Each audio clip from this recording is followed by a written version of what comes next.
যমজ সম্ভব কিনা এটা আসলে ডিপেন্ড করে।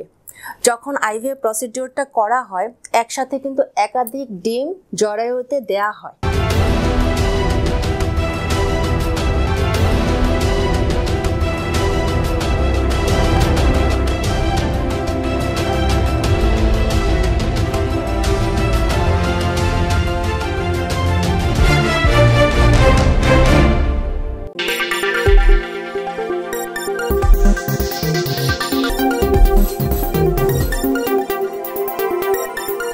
সুপ্রিয় দর্শক, আসসালামু আলাইকুম। আমন্ত্রণ জানাচ্ছি ডক্টরস টিভির নিয়মিত আয়োজন গর্ভবতী মা অনুষ্ঠানটি দেখার জন্য। আজ পুরো অনুষ্ঠান জুড়ে সঞ্চালনায় রয়েছি আমি অনিমা সাইমা।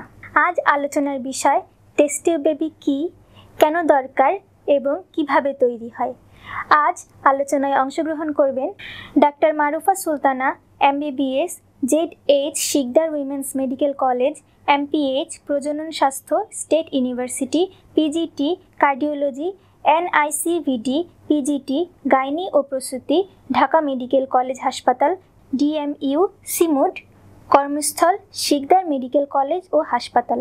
আসসালামু আলাইকুম ম্যাম, আপনাকে অসংখ্য ধন্যবাদ আপনার এত ব্যস্ততার মাঝেও আমাদের এই ডক্টরস টিভি স্টুডিওতে অংশগ্রহণ করার জন্য। ওয়ালাইকুম আসসালাম, তোমাকেও অনেক ধন্যবাদ এবং ডক্টরস টিভিকে ধন্যবাদ আমাকে এই অনুষ্ঠানে আমন্ত্রণ জানানোর জন্য। আমি মনে করি ডক্টরস টিভি অনুষ্ঠানের মাধ্যমে রোগী এবং ডাক্তারদের মাঝে দূরত্বটা কমে যাবে। এটা অত্যন্ত ভালো একটি উদ্যোগ যে ডক্টরদের সাথে রোগীদের ডিরেক্ট কমিউনিকেশন করা যায়। এতে রোগীরাও তাদের বিভিন্ন রকম প্রশ্ন করতে পারেন এবং আমরাও নির্দ্বিধায় উত্তরগুলো জানিয়ে দিতে পারি। এই অনুষ্ঠানের জন্য ডক্টরস টিভিকে আমি সাধুবাদ জানাই। ম্যাম, আমাদের আজকের বিষয় টেস্ট টিউব বেবি কী, কেন দরকার এবং কিভাবে তৈরি হয়। এবার ম্যাম, আমরা আমাদের অনুষ্ঠানের একদম শেষ পর্যায়ে চলে আসছি। আপনি যদি আমাদের দর্শকের উদ্দেশ্যে কিছু বলতেন। দর্শকদের উদ্দেশ্যে আমার আবারও বলা, আইভিএফ বা টেস্ট টিউব বেবি সম্পূর্ণ বৈধ একটা প্রসিডিওর। স্বামী স্ত্রীর বীজটাকেই ভ্রূণ মানে বাচ্চা বানিয়ে সেই বাচ্চাটাকে তার ওয়াইফের জরায়ুর ভিতরে দিয়ে দেওয়া হচ্ছে। তাহলে কি হচ্ছে? এটা হাজব্যান্ড এবং ওয়াইফেরই বাচ্চা। এটা একেবারেই বৈধ বাচ্চা। এটা হাজব্যান্ডের বাচ্চাই একজন ওয়াইফ ধারণ করছে, যেটা নাকি স্বাভাবিকভাবে ধারণ ক্ষমতা হচ্ছিল না, ধারণ করতে পারছিলেন না ওয়াইফ। সেইটাই আমরা শুধু মেডিকেল প্রক্রিয়ার মাধ্যমে আমরা জরায়ুর ভিতরে প্রবেশ করিয়ে দিচ্ছি। আশা করি আমার এই আলোচনা থেকে আপনারা বুঝতে পেরেছেন এটা সম্পূর্ণ বৈধ এবং নিরাপদ একটা প্রসিডিওর। এই প্রসিডিওরের মধ্যে সুস্থ বাচ্চা জন্মাবে ইনশাল্লাহ এবং এতে কোনো রকম কোনো প্রবলেম হওয়ার সম্ভাবনা নেই, কারণ বিভিন্ন রকম চেক আপ করে টেস্ট করেই এই প্রক্রিয়ায় শুরু করা হয় এবং ডেলিভারির পরবর্তী 10 দিন পর্যন্তও কিন্তু পরিপূর্ণ চেক আপে থাকেন। একজন হাজব্যান্ড এবং ওয়াইফ দুজনেই কিন্তু চেক আপে থাকেন। সো এটা নিয়ে দ্বিধা করার কোনোই কারণ নেই। এটা 100% বৈধ একটি প্রক্রিয়া। আমি আবারও বলছি, এটি 100% বৈধ একটি প্রক্রিয়া। হ্যাঁ, কোশ্চেন তো থেকেই যায়, অবৈধ প্রক্রিয়া কিনা।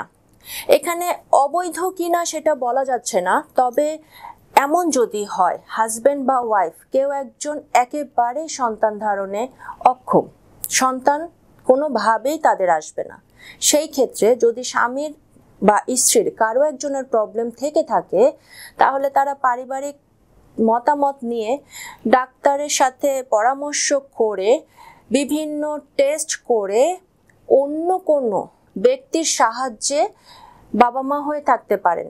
সেটা কীরকম?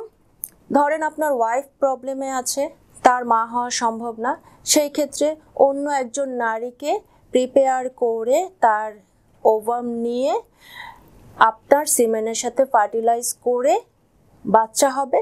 সেই বাচ্চাটা আপনার ওয়াইফের গর্ভেই কিন্তু দিয়ে দেওয়া হবে। তাহলে সেটা কি হচ্ছে?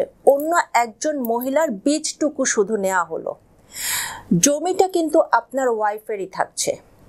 হ্যাঁ, সেক্ষেত্রে আপনার বীজ অন্য একজন মহিলার বীজ, ভূমিটা আপনার ওয়াইফের পেট, এবং 10 মাস সেই বাচ্চাটাকে সে ক্যারি করবে, আপনার ওয়াইফ ক্যারি করবে, এবং বাচ্চাটা আপনার ওয়াইফ বাচ্চাটাকে ডেলিভারি করবে।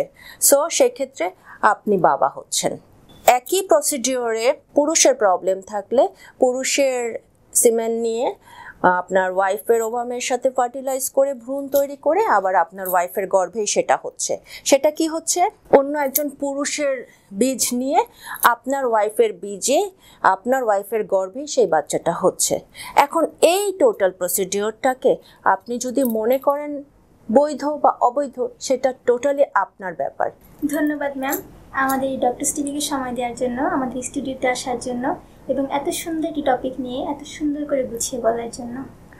তোমাকেও অনেক ধন্যবাদ, তুমি খুব সুন্দর করে প্রেজেন্ট করেছো সব কিছু।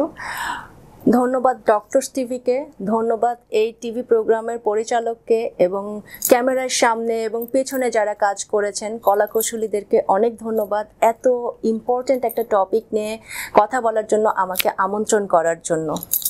সবাইকে অনেক ধন্যবাদ। সবাই সুস্থ থাকুন, ভালো থাকুন। প্রিয় দর্শক, আমরা এই অনুষ্ঠানটির একেবারেই শেষ পর্যায়ে চলে এসেছি। আশা করি আমাদের এই অনুষ্ঠানটি থেকে আপনারা কিছুটা হলেও উপকৃত হয়েছেন।